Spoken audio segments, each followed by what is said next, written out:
Zéna me demandait de me livrer est un exercice à haut risque parce que j'ai pris des notes en entendant les différents orateurs comme vous et c'est d'essayer de mettre un peu en ordre cela et donc je vais le faire comme ça à chaud. Sans plus d'éléments, en étant bref, parce que j'ai conscience que tout le monde a eu énormément d'informations et qu'il y a donc une fatigue qui s'installe forcément. En tout cas, merci de la confiance qui m'est accordée et qui est accordée au Centre Nord-Sud de non seulement participer à ces travaux, mais aussi d'essayer de restituer des conclusions et une synthèse. J'observais que parmi les orateurs en tant que tel, j'étais le seul homme, alors je ne sais pas si c'est ma qualité de neutralité suisse qui fait qu'on s'est dit sera plus objectif que d'autres, surtout en des périodes électorales dans certains pays. Mais bon, alors, pour être concret et pas prendre plus de temps, je crois que nos orateurs ont eu soin de rappeler bon nombre d'éléments. Je n'ai pris que certains éléments au passage qui m'ont semblé résonner d'une certaine manière. Je les dis rapidement, mais sans les développer, puisque vous les avez entendus et que vous aurez les écrits, mais notamment que l'extrémisme et la radicalisation sont devenus une actualité brûlante, et effectivement partout dans le monde, notamment dans le monde arabo-musulman, mais aussi dans les pays européens. De dire aussi qu'il s'agit d'une minorité de fanatiques qui détournent à leur fin criminelle la question de l'islam et la foi en l'islam, et que c'est sur ce terreau de l'ignorance que va proliférer l'extrémisme. Et ça, on l'a entendu à plusieurs reprises par les différents intervenants. Également dire que, j'ajouterais qu'un certain nombre d'hommes et de femmes politiques rebondissent sur ce terreau qui prolifère de l'ignorance pour en faire leur jeu dans leurs campagnes électorales ici et là, et je trouve que ça ne fait qu'aggraver la situation. Alors, par rapport aux 3 projecteurs qui ont été proposés durant ce colloque, nous avions l'action des femmes dans la vie publique, nous avions les femmes victimes et cibles de l'extrémisme, et le 3e que nous venons d'entendre, les femmes médiatrices de paix et de tolérance. Quelques mots sur chacun de ces 3 projecteurs. Pour le premier, on nous a rappelé que les États, que les gouvernements seuls ne pouvaient rien faire et ne pouvaient pas relever ces défis à eux seuls. Et je crois que, je parle du défi de l'extrémisme, et je crois qu'effectivement, l'association et de la société civile et des différents acteurs que nous connaissons est importante. Et je dis au passage, par exemple, que, juste pour information, mais que dans le fonctionnement même intrinsèque du Centre Nord-Sud, sur le principe du quadrilogue, autour de la table et pour les éléments décisionnels, nous avons aussi bien le niveau interétatique que le niveau parlementaire, que le niveau des collectivités locales et régionales et la société civile, qui autour de la même table discutent et non pas à l'extérieur avec des décideurs à l'interne. C'est donc ce dialogue qui s'installe, et ce dialogue est un exemple qui date de 25 ans déjà, mais qui a prouvé qu'il était efficace. Alors, dans les propos qui ont été tenus, on a parlé de stratégie multidimensionnelle et on a évoqué différents volets. Le volet religieux avec la question de l'encadrement, de la formation, peut-être de la restructuration des champs religieux dans certains cas.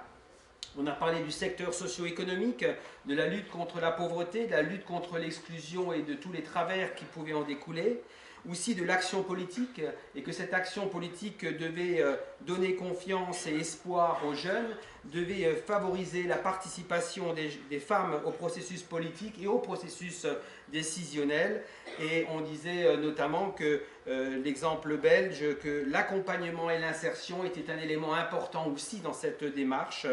et qu'il fallait systématiquement avoir un souci de rapprocher les décideurs et les acteurs du pourtour de la Méditerranée pour progresser sur la lutte contre ces points graves qui nous préoccupent. Autre point qui était avancé, les droits de l'homme et les programmes d'éducation, les programmes de formation professionnelle pour favoriser l'emploi des jeunes des 2 sexes.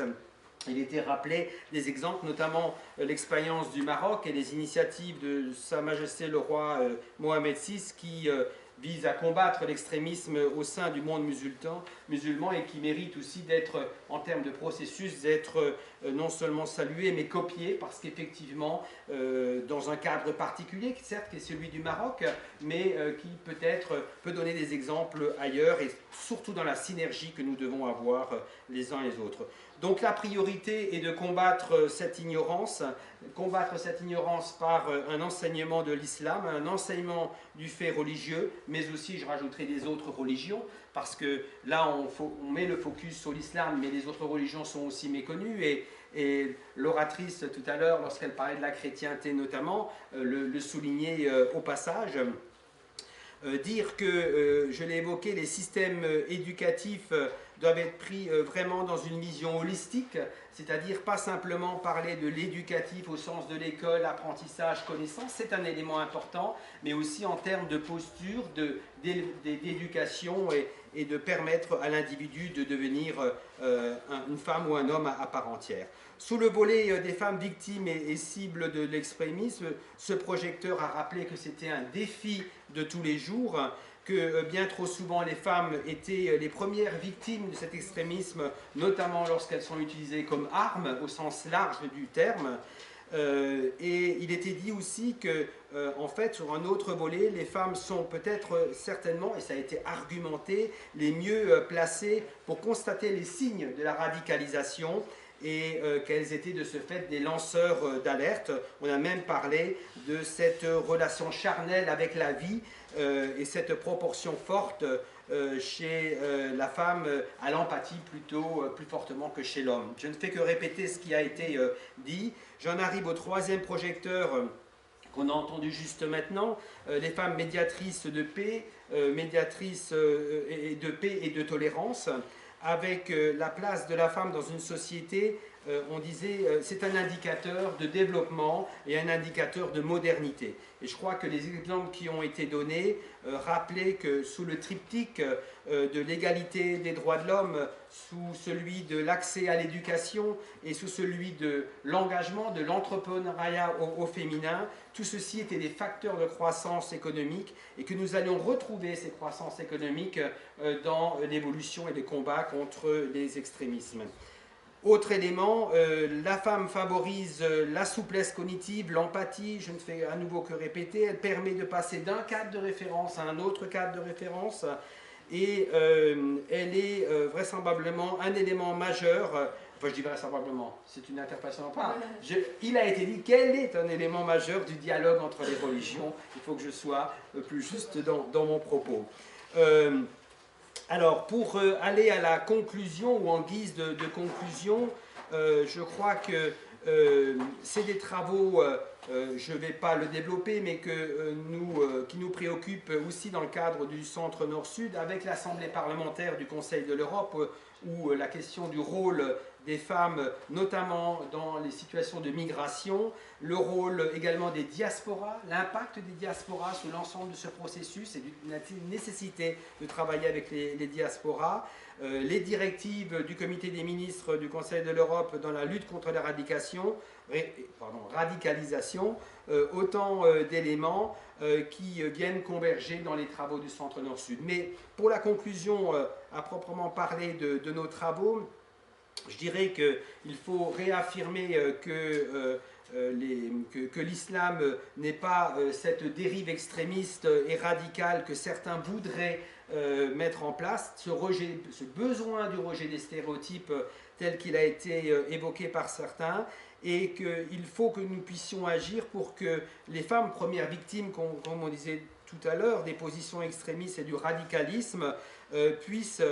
faire évoluer les situations à travers les valeurs de l'islam et les valeurs reconnues et positives que nous connaissons. Souligner aussi, peut-être dans ces conclusions, le rôle des femmes contre l'extrémisme, notamment par le biais de l'éducation, comme je l'ai dit, et de la famille, de l'action associative et des ONG, et des prises de position que les femmes font et tentent de faire parfois au risque de leur propre vie au niveau politique ou dans les médias, ça nous a été dit tout à l'heure. Et enfin,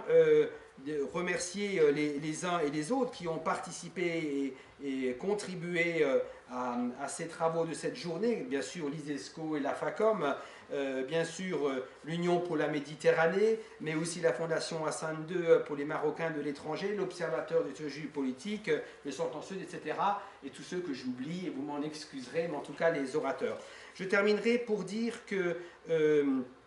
je crois qu'il ne faudrait pas se tromper et qu'il ne faut pas combattre l'effet, à savoir l'extrémisme, parce que c'est un dur combat pour lequel on n'est pas près d'arriver au terme, mais qu'il faut vraiment s'attaquer aux causes qui sont le désespoir, la pauvreté, l'ignorance. Et pendant que vous parliez, je m'étais amusé à griffonner comme ça des dessins, j'ai pas de tableau, je ne peux pas le reproduire, mais en me disant que, à travers vos propos, que si les deux éléments, les deux facteurs les plus forts qui ont été redits par les uns et les autres sont l'éducation d'une part, au sens large, et d'autre part la dimension socio-économique dans la notion de bien-être, deux angles d'attaque importants, ça permettait de favoriser et de développer l'espoir et les perspectives. Donc j'ai rapidement fait comme ça sous forme de triangle, et en ayant fait ça, je me suis dit, mais quand je le juxtapose avec le sujet qui nous préoccupe, l'extrémisme, à savoir à la fois l'ignorance que l'on évoquait, que vous évoquiez, la pauvreté d'autre part, deux autres facteurs de base qui, eux, par contre, développent et favorisent cet extrémisme, cet autre triangle que l'on peut dessiner, si on inverse la vapeur et la machine, et si on le met dans l'autre sens, on se rend compte que par l'éducation, on peut travailler sur l'ignorance, par la dimension socio-économique et le bien-être, on peut travailler sur la pauvreté au sens large. Et du coup, en travaillant cela, on favorise cet espoir et cette perspective, et du coup l'extrémisme a la tête en bas, et donc c'est par un phénomène de compression qu'on arrive à un affaiblissement. Je ne crois pas à l'anéantissement, mais à un affaiblissement en tant que tel. C'est très allégorique, j'en ai conscience, ce sont mes restes un petit peu de pédagogue et d'enseignants qui réapparaissent en voulant donner les choses simples comme image, mais c'est vraiment l'image qui m'est apparue à travers les propos des uns et des autres et les points forts que vous avez exprimés. J'arrête là, j'ai oublié plein de choses fort intéressantes, j'en ai des notes pleines qu'il va falloir retravailler, mais en tout cas c'était passionnant. Merci.